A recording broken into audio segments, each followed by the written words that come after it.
Ya, dan pemirsa, kita akan kembali ke Mabes Polri untuk mendengarkan laporan dari rekan Cikal Multazam yang saat ini berada di Mabes Polri. Cikal, ada informasi terbaru dari sana, Cikal? Saat ini pemeriksaan terhadap Basuki masih berlangsung, dan tadi juga setelah beberapa saat yang lalu Rusi Tompul memberikan pernyataannya kepada media. Kita dengar sama-sama tadi, dan kita akan membahas bagaimana fokus pemeriksaan Ahok kali ini. Bersama saya sudah ada Karopenmas Polri, Bapak Agus Rianto. Pak Agus, terima kasih sudah bergabung bersama kami, menyempatkan waktunya. Pak, sebetulnya fokus dari pemeriksaan Ahok saat ini apa aja, Pak? Ya, tentunya pemeriksaan itu dilakukan untuk kebutuhan melengkapi proses yang sedang berlangsung oleh teman-teman penyidik. Ya, ini kita minta keterangan beliau untuk yang kedua kalinya. Setelah beberapa waktu yang lalu kan beliau sudah hadir juga untuk dimintai keterangan, dan sekarang untuk yang kedua kalinya. Ya, sehingga nanti hal-hal tersebut terkait dengan permasalahan perkara yang sedang kita tangani bisa lebih jelas dengan keterangan para pihak yang memang kita minta keterangan. Untuk selain Pak Ahok, ini ada lagi Pak pihak-pihak yang juga ikut disertakan pada saat pemeriksaan kali ini? Ya, sesuai dengan informasi dari penyidik, hari ini rencananya ada 4 yang akan kita minta keterangan. Ya, dari MUI, dari Kementerian Agama, dari Imam Besar Masjid Istiqlal, dan Pak Ahok sendiri. Jadi 4. Pak, untuk fokus pemeriksaan, misalnya apakah nanti ada diputar kembali Pak video yang pernyataan Pak Ahok ini, apakah diputar kembali? Ya, tergantung nanti yang diperlukan oleh penyidik ya. Apabila penyidik menganggap bahwa penayangan kembali pernyataan beliau pada saat berbicara di Kepulauan Seribu beberapa waktu yang lalu, ya tentunya akan diputarkan. Apabila tidak, ya tentunya nanti hasil daripada penilaian teman-teman penyidik terkait dengan hal tersebut. Kalau kita berbicara lagi Pak mengenai kasus ini, kemarin sempat dihadirkan beberapa ahli gitu ya, begitu. Kemudian nantinya apakah setelah adanya semua keterangan dari ahli terkumpul, dari Pak Ahok juga sudah terkumpul, ini apakah langsung dilakukan gelar perkara? Apakah benar gelar perkara tersebut akan diekspos gitu kepada publik, dilaksanakan secara terbuka? Iya, memang begini. Kita sudah melakukan pemeriksaan terhadap berbagai pihak. Ya, ada pelapor, ada saksi, ya, kemudian juga ada ahli. Kita sudah minta keterangan dari saksi itu ada 13, kemudian dari ahli ada 12, ya. Kemudian ditambah hari ini ada beberapa lagi. Ya. Nanti dari hasil informasi-informasi yang kita dapatkan, nanti penyidik akan melakukan analisa dari hasil tersebut. Ya, nanti bisa dituangkan dalam ataupun diformulasikan dalam bentuk gelar perkara. Ya. Nah, gelar perkara ini sebagaimana yang sudah disampaikan oleh Bapak Kapolri, kita akan berupaya untuk bisa disaksikan oleh berbagai pihak, ya, termasuk juga oleh teman-teman media. Nah, tentunya nanti kita sesuaikan ya untuk lokasinya, kemudian mekanisme pelaksanaan kegiatan itu. Mudah-mudahan secepatnya bisa kita ambil keputusan kapan akan dilaksanakan gelar ini. Tentunya setelah pemeriksaan sudah dianggap cukup oleh teman-teman penyidik. Saya juga menarik ini gelar perkara dilakukan secara terbuka. Ada beberapa pihak yang menyatakan bahwa ini jangan, ini bahaya. Lebih baik dibuka itu saat persidangan. Respon dari pihak kepolisian bagaimana menyikapi beberapa tanggapan ini? Memang kita sudah mempertimbangkan itu. Ya, tapi kan selama ini perlu juga kami sampaikan kepada masyarakat. Ya. Ada seperti sinyalemen, ada tudingan lah kepada kami tidak transparan, ya kan, tidak objektif, tidak independen, ya bahkan termasuk kepada tuduhan kepada pimpinan kami. Bapak Kapolri dianggap bahwa sepertinya tidak serius gitu menangani kasus ini, ya. Karena apa? Beliau dengan Pak Ahok teman baik atau kenal ya. Beliau sudah sampaikan bahwa pertemanan beliau dengan Pak Ahok pada saat beliau Kapolda Metro Jaya, Pak Ahok gubernur. Tentunya dalam Forkominda kan beliau harus selalu dalam menjaga stabilitas keamanan di wilayah Jakarta kan terus selalu berkomunikasi dengan yang lain, Pangdam juga, Kajati, Ketua Pengadilan itu dalam Forkominda. Nah, sehingga beliau akan menunjukkan kepada masyarakat dan semua pihak bahwa saya independen, saya akuntabel, dan akan saya buka nanti jika diperlukan, akan saya sampaikan kepada publik secara transparan. Ya tentunya dengan pertimbangan-pertimbangan. Ya kita terima kasih masukan kepada berbagai pihak, dari berbagai pihak kepada kami, tentunya menyikapi dengan persoalan yang sedang kita tangani ini. Tapi Pak Kapolri juga mengatakan di situ, ada satu kata beliau katakan, agar melihat ini secara jernih. Nah itu kan, jernih dalam artian bahwa ini loh yang kami lakukan. Diharapkan dengan kejernihan pemahaman itu, nanti masyarakat akan menyadari bahwa betul yang dilakukan oleh Polri, betul kasus ini seperti ini. Jadi apapun nanti hasilnya, ya kita minta itu diterima oleh semua pihak. Tidak lagi ada hal-hal yang mungkin perbedaan pandangan boleh, itu wajar di era seperti sekarang, apalagi di era Indonesia yang demokrasi sekarang kan. Tapi tentunya kita semua bergerak pada fakta-fakta hukum, pada bukti-bukti material yang ada, karena proses penegakan hukum kan seperti itu. Ya. Tentu ingin menjaga bahwa publik juga jangan terpancing oleh ada provokasi-provokasi yang tidak bertanggung jawab seperti itu ya. Kemudian ada muncul lagi bahwa nantinya kepolisian akan ada intervensi, dikhawatirkan seperti itu. Ini bagaimana sih penegasan dari pihak kepolisian bahwa polisi memproses hukum ini benar-benar tidak terintervensi oleh pihak manapun? Ya itu, kita terbuka saja gitu kan, untuk melihatkan bahwa kami tidak diintervensi, ya, bahwa kami independen, bahwa kami transparan. Itu akan dibuktikan oleh Bapak Kapolri nanti pada saat diawali, mungkin nanti pada saat gelar perkara itu. Ya, tapi tentunya kita sekali lagi berharap para pihak silahkan dimonitor kinerja Polri. Kalau ada hal-hal yang mungkin perlu untuk dikomunikasikan, sampaikan kepada kami siap untuk menerimanya. Kami bekerja untuk rakyat dan kami pertanggungjawabkan semua kinerja kami kepada rakyat. Baik, kita bergeser dulu nih ya Pak Agus. Sempat muncul ada satu nama yang diduga melakukan editing di video pernyataan Ahok tersebut, ada nama Buniyani yang akhirnya muncul ke publik, dan tadi kami sempat menanyakan hal tersebut kepada Pak Aridono, katanya juga akan ada pemeriksaan nantinya terhadap Buniyani. Bagaimana nih Pak prosesnya nanti? Ya ini kan merupakan rangkaian peristiwa yang akhirnya menjadi suatu laporan, ya, dugaan terjadinya suatu pelanggaran hukum yang terjadi. Ya. Nah, untuk yang bersangkutan saat ini sedang ditangani oleh Polda Metro Jaya. Yang bersangkutan sebagai pelapor dan juga sebagai terlapor sudah ditangani oleh teman-teman di Polda Metro Jaya. Nah nanti untuk Mabes Polri tentunya nanti penyidik akan melihat nanti perkembangannya. Tentunya berbagai pihak yang kita perlukan untuk kita mintai keterangan akan kita mintai keterangan untuk kepentingan memperjelas proses yang sedang kita tangani ini. Baik Pak Agus, pada dasarnya secara garis besar saya tangkap adalah polisi tetap fokus untuk menjalankan pemeriksaan ini. Pihak-pihak nantinya akan dipanggil lagi dan tentunya menjaga kepercayaan dari publik ya untuk menjalankan kasus ini secara benar.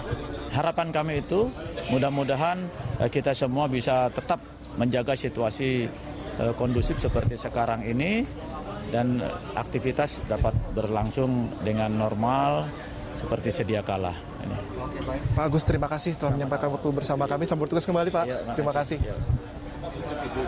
Rudi, ada beberapa garis besar yang bisa tangkap dari pernyataan Brigjen Pol Agus Rianto tadi, bahwa memang saat ini polisi benar-benar berkomitmen untuk serius menangani kasus ini tanpa ada intervensi dari manapun. Pihak-pihak nantinya baik itu ahli, kemudian muncul nama baru seperti Buniyani yang mengunggah video pernyataan dari Ahok tersebut, nantinya juga akan diproses, akan dimintai keterangannya di Polda Metro Jaya. Dan saat ini fokus dari pemeriksaan Ahok adalah benar-benar Ahok ini sebagai terperiksa. Nantinya akan ditanyai beberapa hal terkait dengan pernyataannya tersebut. Rudi.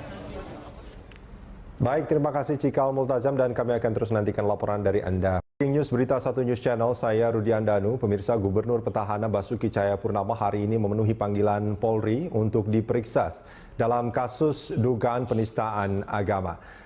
Gubernur Petahana Basuki Cahayapurnama atau Ahok tiba di Mabes Polri Trunojoyo sekitar pukul 8:15 pagi hari tadi. Dan saat ini Basuki Cahayapurnama sudah berada di dalam untuk diperiksa dalam kasus penistaan agama. Ya, kita lihat, kita saksikan bersama di sini.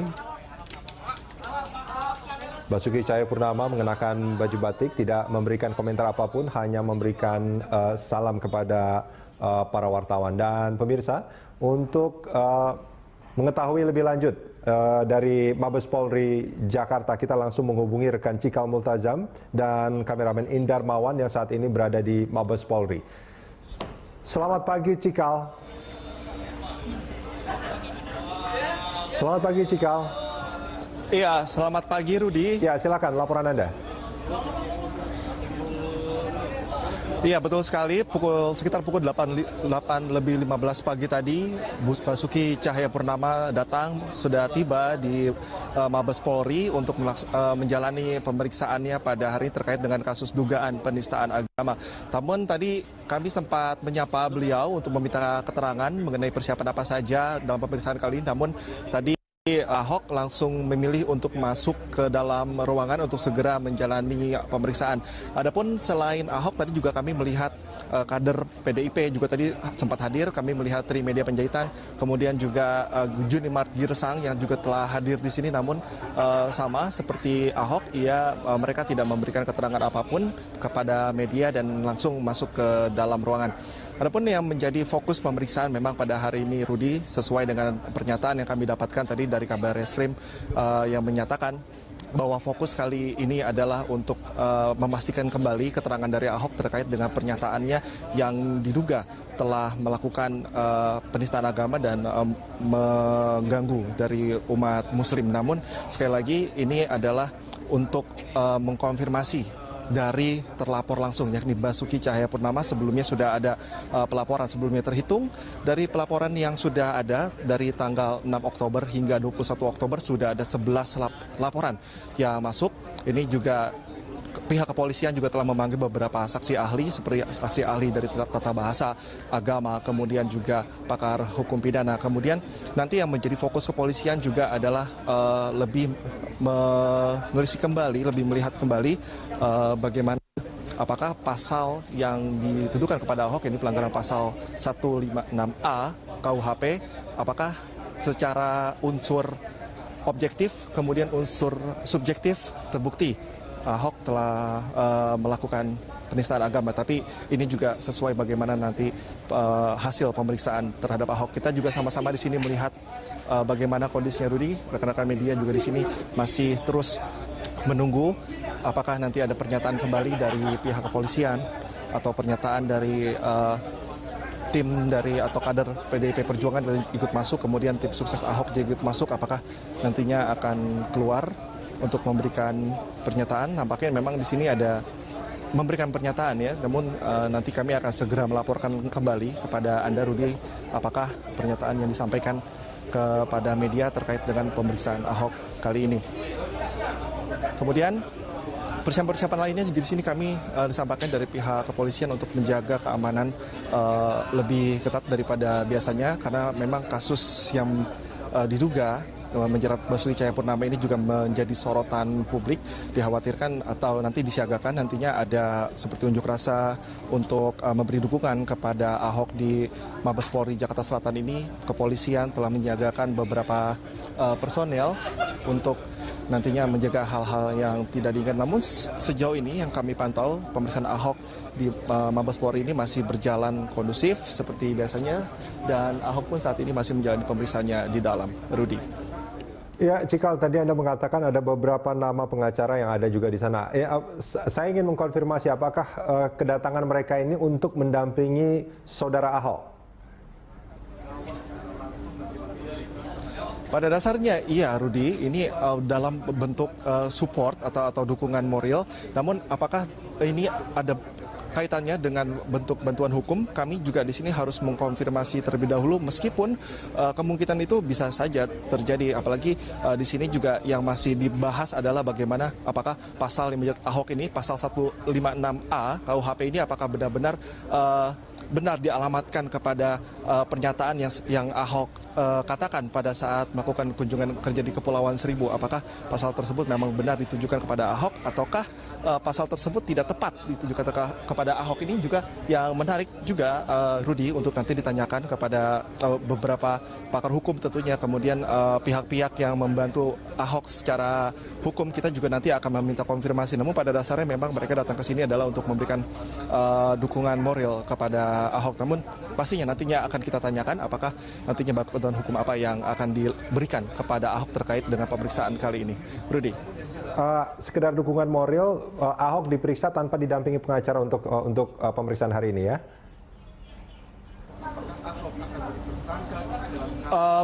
Kami masih belum mengetahui, Rudi, bagaimana nantinya, apakah Ahok kali ini telah mendapatkan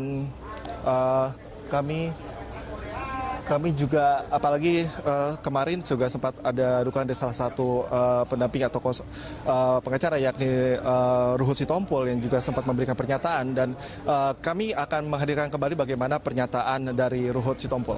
Bayangkan, hormati HAM, hak asasi manusia, daripada TNI, polisi, adik-adik kita yang sekarang opname. Begitu juga sahabat-sahabat wartawan yang dipukulin, yang diambil kameranya. Siapa mereka ini? Tapi percayalah, semua akan ditindak.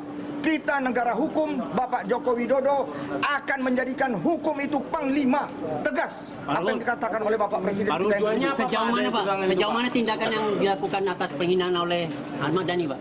Ya, kita tunggu laporan. Kawan-kawan, undang-undang, ingat memang ini reformasi. Demokrasi dikedepankan. Kita bisa suka-suka, zaman Orde Baru. Saya ini pembuat undang-undang, saya orang hukum. Memang sekarang kita boleh bebas, tapi tetap harus bertanggung jawab. Pantas enggak Presiden kita dikatakan nama istilah binatang yang sebagian masyarakat Indonesia mengharamkan binatang itu? Pantas tidak? Bapak Joko Widodo itu simbol negara, Presiden Republik Indonesia yang ke-7, yang diingini oleh rakyat. Nyatanya 2 tahun kepemimpinan beliau, hampir 70%, 60% mendukung semua langkah-langkah Bapak Joko Widodo. Saya mohon itu kawan-kawan pers, tetap saya memohon 10 jari, tolong sejukkan suasana ini. Kepada siapa lagi kalau saya tidak memohon? Kepada kawan-kawan pers. Saya mohon, saya rasa itu, Pak. Bantuan hukum sendiri dari tim ses itu gimana? Oh ya, kita mengalir saja. Seperti apa yang dikatakan oleh Bapak Kapolri kemarin, Pak Tito, kita hormati. Kawan-kawan yang saya hormati, kita tunggulah 2 minggu ini. Ya, apabila ada betul penistaan agama, kami punya calon, akan dinaikkan kelasnya. Sekarang masih penyelidikan, belum penyidikan. Ya, ini mohon, masih penyelidikan, belum penyidikan.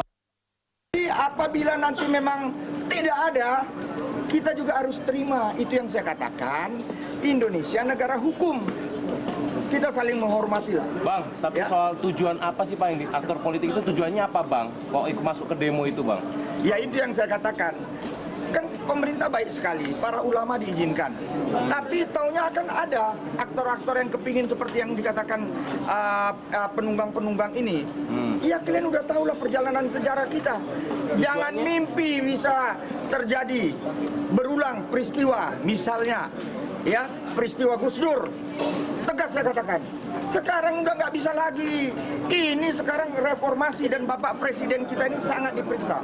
Ya, ya. Oke ya Pak ya, aku udah diundang ke dalam oleh polisi kita. Terima kasih. Ya, yes. Oke. Ya, seperti itu Rudi, pernyataan disampaikan oleh Ruhut Sitompul bahwa memang pada dasarnya terkait untuk menyikapi kasus yang sedang menjadi sorotan publik ini, dugaan penistaan agama harus disikapi secara bijak. Ada koridor-koridor hukum yang memang harus dihadapi, kemudian juga untuk proses pemeriksaan juga harus ada tahapan-tahapan. Saat ini adalah tahapan dari penyelidikan, dan kita sama-sama kita berharap bahwa semua pihak bisa menghormati proses hukum yang sedang berjalan sebelum nantinya hasil dari penyelidikan tahap awal ini bisa disampaikan dan juga dapat menuai hasil, dan prosesnya pun berjalan dengan lancar dengan adanya dukungan semua kalangan atau semua pihak. Rudi. Baik, Cikal Multazam, terima kasih laporannya. Kami akan terus menantikan laporan dari Anda.